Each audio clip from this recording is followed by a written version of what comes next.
Je l'ai dit rapidement au début, je dis qu'il était très difficile d'extraire le mémorable du flot de l'actualité, du flot de toutes les nouvelles qui nous parviennent ici et là. Les dernières sont de Homs, où on apprend que ce sont les avions de chasse et les hélicoptères du tyran Bachar al-Assad qui mitraillent la foule. Donc vous voyez qu'il y a des phases sanglantes dans ce printemps, comme il y a eu des phases sanglantes en Libye, comme il y a eu des passages relativement pacifistes en Tunisie, voire au Caire. Il est aussi important de signaler que dans une période très courte, d'une année et demie, 4 dictateurs sont tombés, 4 tyrans sont tombés. Vous les connaissez, je n'ai pas besoin de les citer, peut-être que le 5e va tomber d'ici peu. Je connais peu de régions dans le monde, d'espaces historiques, où des mutations aussi spectaculaires soient intervenues en un laps de temps aussi court. Et qu'on ne nous fasse pas encore une fois le procès que nous n'allons pas assez vite. Moi je trouve qu'on va même trop vite. Et des fois on se fait voler le fruit de nos aspirations par les contre-révolutionnaires. Alors quand on parle de révolution arabe, il faut immédiatement lui accoler le pouvoir de la contre-révolution arabe. Les deux sont en marche. Il n'y a pas de révolution sans contre-révolution. Je vais vous donner un petit exemple, et qui sera parlant et sur lequel je reviendrai tout à l'heure dans le débat avec vous. Le mouvement du 20 février est une incarnation extraordinaire. Combien de moments historiques semblables à celui-là avons-nous vécu au Maroc, sinon les grandes manifestations qui précédaient l'indépendance formelle de 1956? Peu. Cette fois-ci, toutes les villes, tous les villages du Maroc, toutes les semaines, sortaient, portaient des revendications démocratiques, contestées, des voleurs, des prédateurs, je ne vais pas citer Hima et compagnie, contestaient même l'autorité du roi. Bon, c'est une chose extraordinaire. Mais à un moment donné, le mouvement s'est un petit peu dégonflé parce qu'on a compris que la Daesh, qui est un mouvement islamiste puissant, était dans le mouvement. Et ils se sont retirés pour des raisons tactiques et stratégiques, ne restaient plus alors que les autres. On va les qualifier de laïcs, démocratiques, etc., etc. Et ce mouvement, néanmoins, même avec cette petite mutation, cette petite rupture, sur laquelle il faut garder un esprit critique, un pouvoir d'analyse, une vigilance, eh bien, ce mouvement a ébranlé l'autorité royale, a ébranlé le roi, puisqu'il s'est vu contraint de faire le fameux discours du 9 mars, où il aurait pu annoncer un certain nombre de choses intéressantes, mais ce discours du 9 mars, il faut l'analyser comme la pression de la rue, comme la pression de l'opinion démocratique large. Et il a été contraint d'annoncer un certain nombre de choses. Bon, évidemment, la nouvelle constitution de juillet, les élections législatives, la désignation d'un gouvernement autonome, etc., etc. On peut revenir tout à l'heure dans le débat, parce que je ne veux pas monopoliser la parole, sur la nature véritable de ces réformes, mais je voulais signaler que, de toute façon, cela n'aurait jamais existé s'il n'y avait pas eu de mobilisation populaire. Jamais on n'aurait atteint cette espèce de semi-rupture, on va dire, ou de mutation incomplète, s'il n'y avait pas eu le mouvement de l'opinion et la revendication citoyenne de la jeunesse. Très important.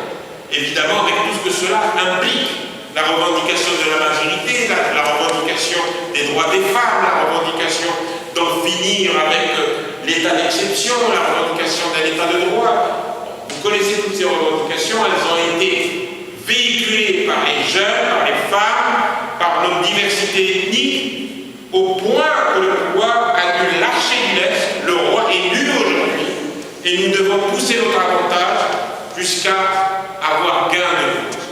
Et je pense que nous l'aurons. Donc la révolution, telle qu'on l'a dit, telle qu'on l'a définie, évidemment, elle signifie quoi en résumé? Elle signifie qu'on est rentré dans le crépuscule des dictatures et dans les ordres citoyens. Voilà une image qui résumerait à mes yeux ce processus, la sortie de la dictature et l'entrée dans l'ère démocratique. On a enfin atteint, je crois, la position de la fin du mythe de l'homo islamicus. Il y a peu encore beaucoup de gens en Europe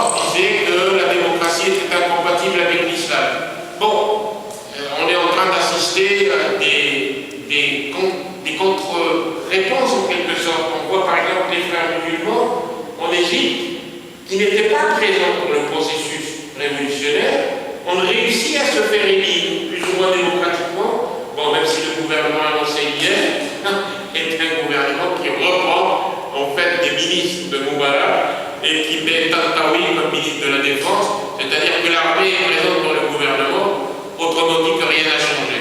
Hein, mais les élections ont néanmoins conduit cette formation créée en 1928, elle a attendu plus de 50 ans, de 60 ans pour arriver en somme à occuper le devant de la scène politique. Ils devront faire la preuve de leur capacité de gouvernance. Et exactement comme le PJD au Maroc, le Parti de la justice, de la justice du développement, qui a dû faire un gouvernement d'alliance, il y a des bricolages. En Tunisie, on a le même processus. Nada était absente du processus révolutionnaire. Et c'est Nada qui conquiert la majorité des voix pour l'Assemblée constituante et qui fait une sorte d'alliance en somme avec le courant de Marzouki et le courant du président de l'Assemblée constituante et qui prépare la constitution sur laquelle le peuple devra se prononcer et qui prépare également l'élection du futur président de la République tunisienne. Donc ce sont des processus compliqués. Il faut se garder de juger ou de caricaturer en disant nous, tout est fini.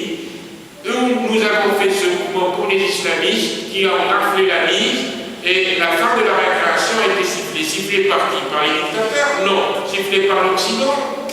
Peut-être, d'une certaine manière, l'Occident s'accommode de l'existence de gouvernements tels que celui qu'on a vu, qu'on va mettre en place en Égypte, ou celui qui existe en Tunisie, ou celui qui va se mettre en place en Libye, etc., etc. Mais enfin, il ne faut quand même pas retomber dans une autre caricature ou dire que les révolutions dites arabes sont déterminées par l'Occident, sont manipulées par les États-Unis d'Amérique, que la révolution libyenne est l'œuvre de Bernard-Henri Lévy, par conséquent elle est l'œuvre du sionisme et du délire, et encore du délire de cette nature. Non, il y a, si on rentre dans cette analyse, c'est faire preuve d'un mépris à l'égard des citoyens qui se mobilisent, c'est jeter l'opprobre sur les martyrs, sur ceux qui sont sacrifiés pour que ces changements spectaculaires interviennent. Donc, à mon avis, ce qu'il faut retenir fondamentalement, c'est que les peuples concernés ont dit leur rejet définitif des dictatures. C'est un processus irréversible. Je ne suis pas prophète pour vous dire quand il triomphera définitivement et de manière démocratique.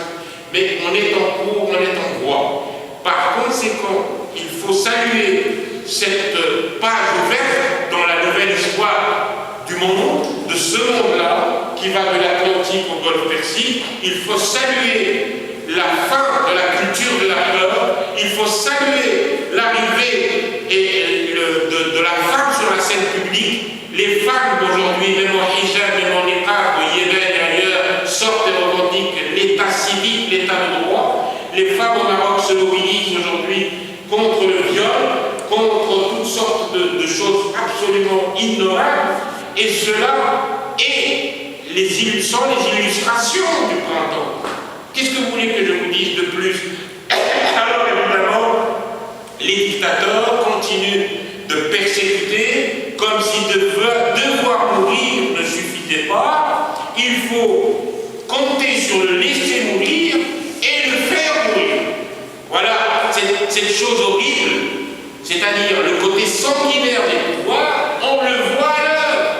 Il suffit d'ouvrir n'importe quelle télévision pour voir ce qui se voit, qui se montre, qui se donne à voir sur la Syrie pour comprendre que ce processus n'est pas du tout un processus paisible, n'est pas du tout un processus tranquille, civil, etc.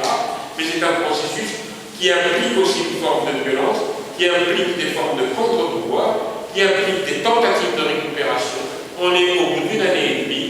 Il faut savoir garder espoir. Et je suis, bon, on me dit que je donne dans l'illusion lyrique et l'optimisme peut-être, mais j'ai ma conviction et je sais que j'ai quelques capacités prémonitoires, tu les as signalées tout à l'heure. Lorsque moi j'étais au sein de Convergence et je tenais un discours singulier, peut-être minoritaire, eh bien peut-être que l'histoire m'a confirmé, mais je n'en tire pas l'Orient. Je dis simplement que c'est peut-être faire un peu preuve de sagesse et de clairvoyance.